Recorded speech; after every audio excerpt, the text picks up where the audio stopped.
Good morning, friends. Welcome back to Full Bore Silver. Well, we're kind of in the chop zone with metals right now, though we are about 2-3% up on silver from those bottoms yesterday, which remember, this is a $6 trillion market, so that is a massive move. A resounding move off the bottoms. We're forming these long bottom wicks, which means there is tons of buying support. I think we chop here for a few days, a couple days before we see the next leg up. The market needs to digest these dramatic moves from the last couple days. Don't expect any huge movements today. Let's see what happens tonight when Shanghai opens. Now, we've got the US dollar down about 1%. All the bond yields are up because nobody wants US debt. They need these yields up.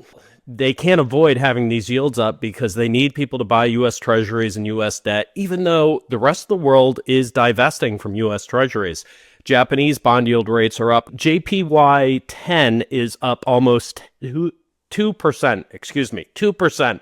Nobody wants a Japanese debt. That market is imploding, and the Japanese carry trade is what largely fueled the tech explosion in this country. You're talking $10 to $20 trillion invested of fake printed monopoly money that flowed into the U.S. stock market, which is why we see companies that are at valuations like NVIDIA, AMD, Apple, Meta, etc., Amazon, the rest of them. Palantir, I mean, come on.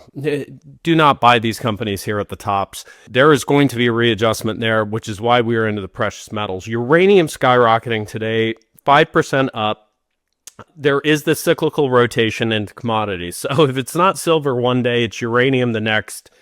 Maybe it's copper the next. Maybe it's miners. So a good buddy of mine sent me the clip of the podcast of Peter Schiff on Tucker Carlson. I mean, this thing is going mainstream. Tucker Carlson now has Battalion Metals, his own metals company. Schiff's on there. There are a lot of people that are kind of waking up to this, and he asked me if I am paying attention to the silver markets. Dude, are you kidding me? Every minute of every day I'm paying attention to silver, all the precious metals, base metals, commodities, oil, bond yields. I wake up in the middle of the night at 3 in the morning, and I'm thinking about a ratio chart with the Toronto Venture Exchange versus the SPX. Yes, I'm obsessed with this stuff. I love it. I am paying attention to silver markets along with the rest of them. But, I don't usually listen to Peter Schiff because his voice annoys the crap out of me, but he was actually really good on Tucker. He was talking about how this country does not produce like it used to. We don't manufacture.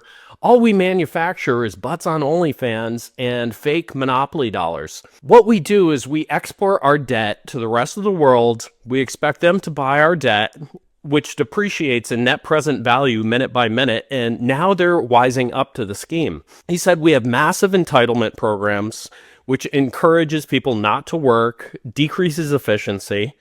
We have unfettered immigration, of course, with a bunch of people that come here and open Somali daycare centers. And then you got the crazy blue hairs defending these people. They don't want them exported back to that loving, thriving utopia called Mogadishu.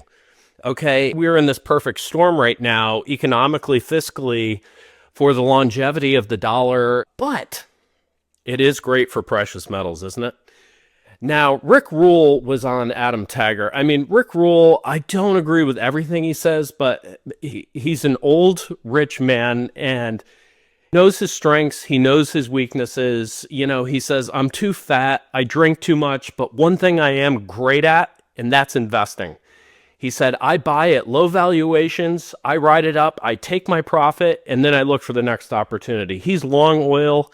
He's long miners, and he is starting something called Battle Bank. I believe it's in Wyoming, maybe a different state. Correct me in the comments if I'm wrong. But what Battle Bank is going to do is revolutionary. They are going to lend against people's precious metal physical stacks. I mean, they're already doing this in India, but this is the first of its kind here in the States. And I actually put in an application to become a customer at Battle Bank because that really interests me. It also really interests me investing in foreign currencies, which you can't do in a lot of financial instruments. And I love how Rick Rule just loves to piss everybody off. He loves hate, and that's where he invests. He said, Like when nuclear and uranium was hated 5 years ago, he got into the space because it was so hated. And now you have the executive and everybody on board. We're going nuclear. Okay, so there's going to be a massive amount of government investment in uranium, uranium mining, nuclear, Cameco, all the companies associated with it, Energy Fuels, URNM, the Sprott funds. Look at these, okay? He loves the hate. He said if he could invest in Russia right now, he would be putting so much money in Russia. The ruble last year was up 47, 49% against the US dollar. Funny story, when I was just getting going in my professional career and I became pretty successful pretty quickly, and I was young, I was hungry, I was making a little bit of money, but I wanted to maximize on that. And so, talking about the recklessness of youth, I went on to Yahoo Finance and I screened which funds were performing the absolute best in that year. And so, using a backward looking screener, which is not smart, don't recommend it, I determined that Russian oil companies at the time were 400%. You're talking Lukoil, Gazprom. And so I put like $10,000 into Lukoil, Gazprom, and the Russian ETFs, which you could still invest in at the time, into those financial instruments. And then, I turned 25 and I said, I have to buy a house. And what I'm going to do is fill it with my buddies, and I'm going to take all their rent money and I'm going to fix up the house, and then I'm going to flip it and turn it over. And I got really, really lucky because Russian oil just kept skyrocketing, as did Gazprom and Lukoil. And I turned that 10 grand into like 50 grand. And that was my down payment for the house. And then I got all my buddies in. I'd buy them pizza and beer. And we'd strip wallpaper. We'd run joint compound, we would rewire, we would fix the plumbing, and then we would paint and turn this beautiful antique colonial home that was built in 1890 into a really nice home. And I sold it right before the 2007 2008 real estate crash. Got really, really lucky. And I had these really picky buyers that had moved from New York City, buy the home. And I mean, I'm talking like 2 months later, the market absolutely tanked. They were so difficult to deal with, but it's like the guy that reneged on the 10-ounce bar deal from the other day. It's like, hey, sometimes karma comes back and gets you. So anyways, don't worry about it. They're up. I mean, the valuation on that home is like $1.5 million today. It's ridiculous. It's in Boston. Catherine Austin Fitz was also on Andy Schectman's show. I mean, she is a badass. She's got more balls than 95% of the men in America. She's battled the government. The DOJ took her to town, stole a bunch of her money. She was HUD secretary under G.W. Bush and basically woke up to the scheme, like huge in mortgage backed securities and the whole mortgage industry. And they took all of her software and all the research that she had done and sued her into oblivion. But she was on Schectman talking about the monetary reset, the stolen trillions of dollars, how the Pentagon just loses magically $4 trillion. Don Rumsfeld announces it on 9/10/2001, and then we had 9/11 2001 that magically hit the accounting offices in the Pentagon. Wild, huh? She talks about the CBDC, the how we're starting the tokenization, getting people comfortable with digital currencies, and how that will eventually lead to the CBDC, which then they can use platforms like Palantir to analyze every single human being's data, their spending habits, where they're driving, where they're going. That's integrated with Google Maps, which is a CIA satellite. That's how Google got their start.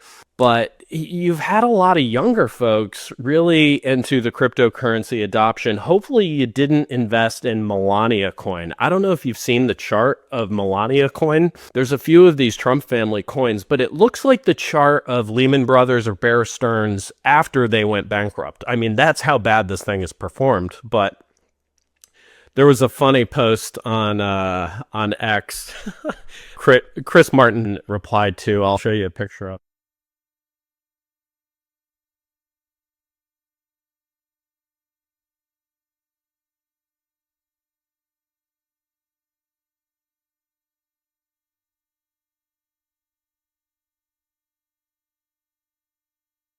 We hold physical silver. We don't hold it on devices like this because what happens if you don't update your firmware or the power goes out? You're going to buy food or your lead slingers with this stuff? Nobody cares. It looks like we're in chop mode. We might be here for a couple days.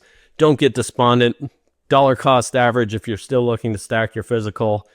The miners are going to chop around. They're a leveraged bet. Remember that, against the precious metals. So be careful with the miners, options, etc. There's probably a lot of people that got stung pretty badly at those 118 highs from many hours ago, yesterday, when we hit 118. I think we chop around here and the market digests things. That's your update right now. Have a fantastic day. Thank you for listening, liking, and subscribing. Full Bore Silver. We'll talk to you soon.